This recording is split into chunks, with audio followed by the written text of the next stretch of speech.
sudah 8 tahun Nah, Pak Jokowi memimpin. Bagaimana melihat persoalan kebangsaan dalam hal ini? Kita nggak usah bicara hari ini dulu deh, di 3 tahun terakhir ini, tapi di periode pertama itu ada poros maritim, Indonesia sebagai poros maritim. Hari ini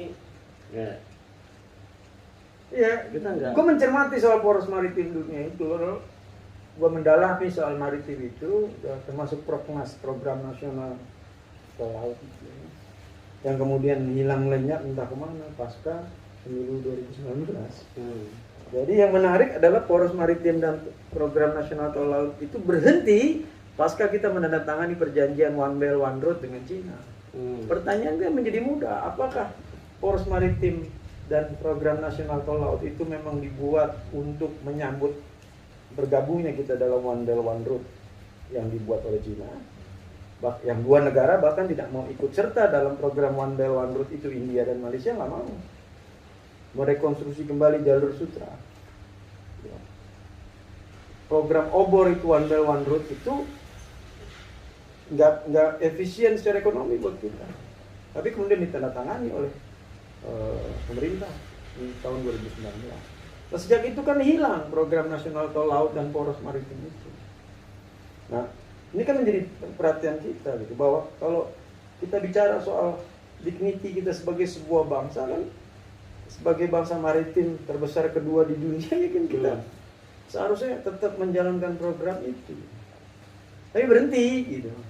Nah, catatan 8 tahun ini kan kemudian kita berubah, membuat program-program baru yang tidak memiliki korelasi dengan di periode yang pertama gitu. Nah, ada kecelakaan sejarah, muncul COVID gitu kan, itu juga harus jadi pertimbangan kita, dan kita harus ngakuin lah bahwa suka nggak suka pemerintah telah berhasil menangani COVID ini dengan baik, walaupun dengan carut marut di sana sini, tetapi setidaknya ini Indonesia juga cukup baik menangani COVID dibanding beberapa negara.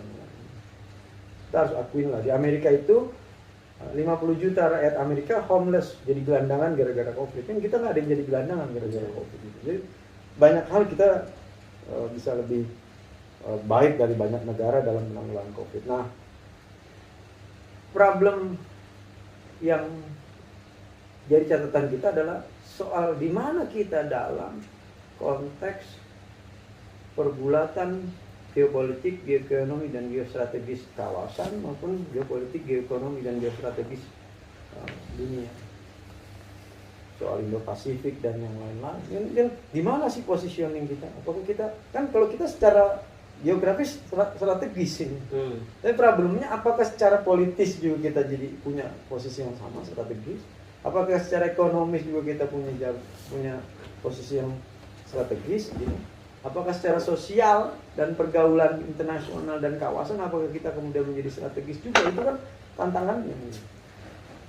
Letaknya geografis, tapi kalau kita tidak punya dignity, pasti secara ekonomi kita cuma jadi kacung.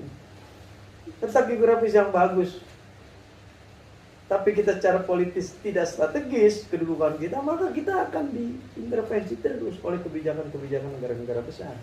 Nah, ini kan problem. Nah, sedangkan kita yang menganut azas diplomasi luar negeri kita yang berpegang kepada bebas, politik luar negeri bebas aktif itu tidak juga kemudian membenarkan kita untuk selalu bersangka baik pada tetangga gitu.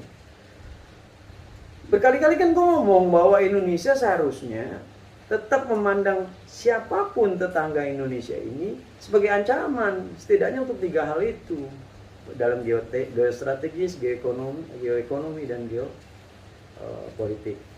Bahkan negara sekelas Timor Leste itu tetap aja kita harus lihat mereka tetap punya potensi ancaman, apalagi Singapura, apalagi Malaysia, Australia, apalagi Cina, apalagi Amerika. Nah, bayangkan itu. Jadi jangan terlalu bersangka baik terus lalu kita berpikir bahwa mereka nggak ada. Bukti bahwa dari tahun 50-an Indonesia adalah tempat pertarungan para intelijen dunia kan memang terbukti itu. Untuk apa mereka bertarung di sini intelijen? Apakah mereka mau merebut kekuasaan? Enggak, karena mereka mau merebut pengaruh, kemudian bisa merebut posisi-posisi politik orang-orang yang mereka bina, sehingga kemudian mereka bisa sedot sumber daya alam kita sedemikian rupa sehingga menguntungkan bagi kepentingan mereka. Kan itu faktanya kan begitu. Nah kalau kita nggak cermat soal ini, ya repot. Seharusnya ini yang ngomong kayak gini kan Lemhanas.